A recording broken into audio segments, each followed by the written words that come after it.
The world is dying. Will you save it?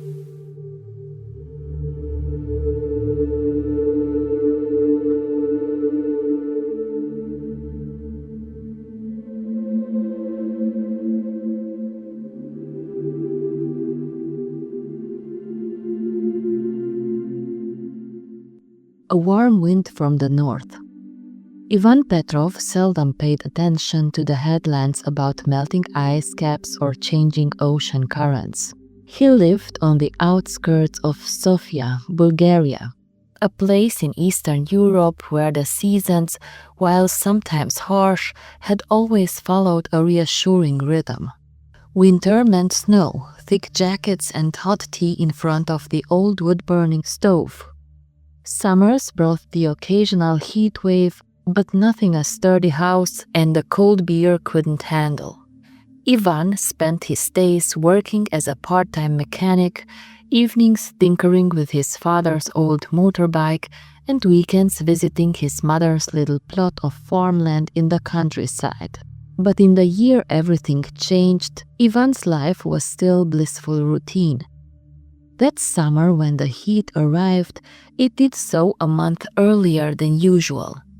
July soared to sweltering temperatures, and the dry wind blew in ceaseless gusts from the north, an odd direction for his region. People muttered about records being broken, but nobody quite knew what to do beyond turning on fans or retreating into basements. By August, the countryside grass had browned prematurely, and the wildfires flared in the Balkan mountains. It hadn't rained in weeks. Dry thunderstorms, spectacular flashes of lightning without any meaningful rainfall, crisscrossed the night sky. Ivan's mother struggled to keep her vegetables from wilting. Her well had run low for the first time in Ivan's memory. The government issued heat advisories, urging everyone to stay indoors during midday. Ivan still wasn't paying too much attention. Sure, it was hot. Sure, it was strange. But if anything, it seemed like a freakish weather year, something that would pass. He was more concerned about that rattling sound in an old client's truck transmission. Until one evening a ferocious thunderstorm struck.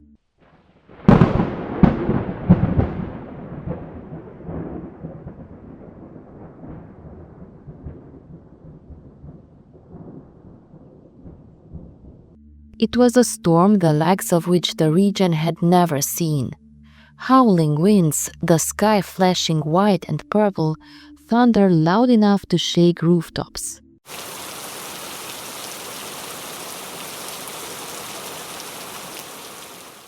Then came hailstones bigger than plums, hammering down on cars and tin roofs.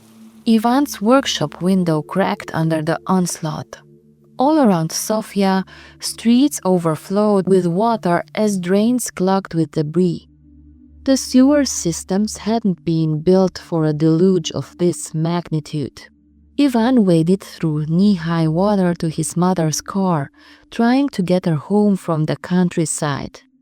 By the time he arrived at her place, he found her orchard battered, broken branches littering the ground. The hail had shredded the leaves into confetti. That was the first time a sliver of worry pierced Ivan's usual calm. If the weather could turn so violent so quickly, what else could it do? Within days, reports began to trickle in from across Europe. Massive floods in Western Europe, entire towns turned into muddy rivers. Intense heat waves in the north, where typically cold Baltic summers were replaced by scorching temperatures. Crop failures in the vast wheat fields of eastern Ukraine and southern Russia, sending grain prices skyrocketing. At first, these stories felt remote, just more dramatic footage on the nightly news. But then shipments of flour from the east became scarce. Grocery stores in Sofia raised bread prices. The local produce market, once bustling with fresh fruits and vegetables, started charging triple for anything that wasn't shriveled from the heat. The Bulgarian government, along with its neighbors, declared states of emergency as farmland dried out or flooded in unseasonal monsoon-like rains. Protests flared when people started losing jobs tied to agriculture. More countries closed exports to preserve their own dwindling food supplies. In the countryside, old wells dried up, forcing villagers to trek miles to find potable water. Ivan spent sleepless nights staring at the ceiling, wondering how he could help his mother keep her orchard alive. He was just one man, but he was stubborn and resourceful. He rigged up a makeshift irrigation system by salvaging parts of old cars, pumps, and hoses. Every evening, he'd sit in his workshop, tinkering with these contraptions, hoping to keep the orchard alive for one more week.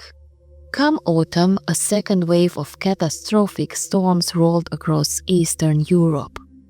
This time, they brought more than hail. They triggered landslides in mountainous regions, destroying roads and isolating entire towns. Bridges collapsed. Food trucks couldn't get through.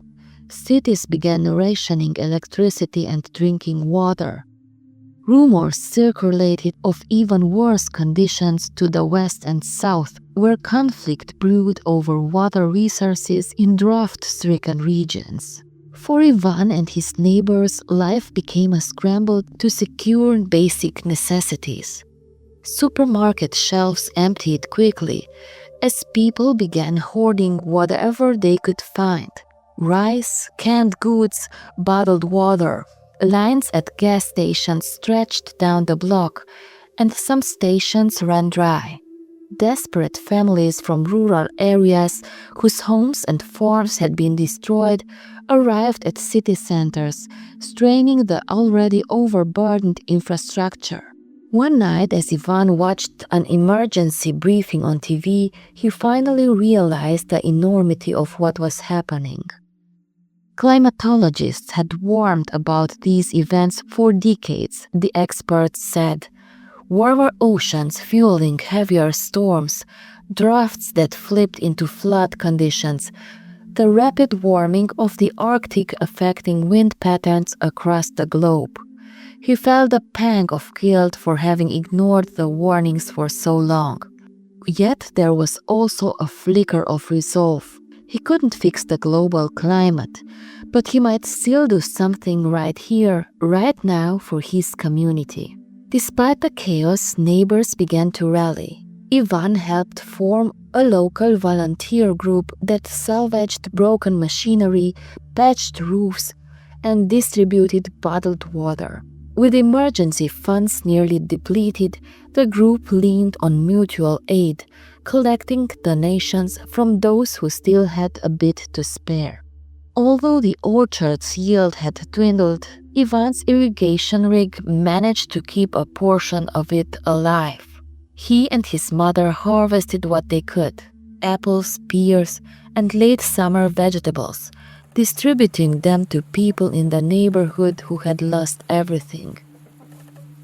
By the following spring, the climate still hadn't stabilized.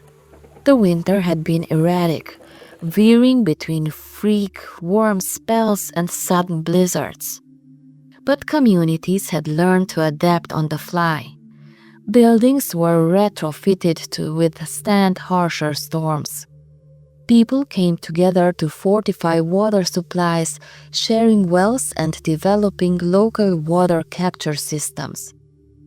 There was even a renewed push for renewable energy, as erratic fossil fuel supplies caused frequent blackouts. Ivan found himself at the center of these local efforts, no longer a bystander.